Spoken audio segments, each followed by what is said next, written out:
So, ito yung recipe ni Your Mayores na tikoy. Titikman na natin. So, malambot siya in fairness.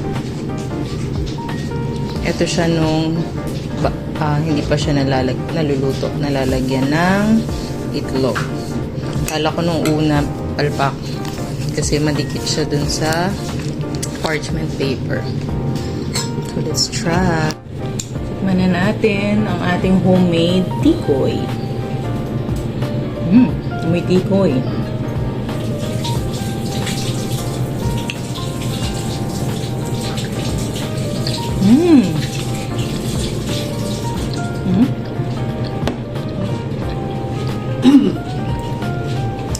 Kulang lang siya sa vanilla. Pero yung lambot ng tikoy. Saka yung tamis. Yung tamis. Okay na. Tama na. Hindi ka na makikipagsiksikan sa binondo. Kaya kang gumawa ng sarili mong tikoy sa bahay. Try nyo rin. Your Mayores, salamat sa recipe.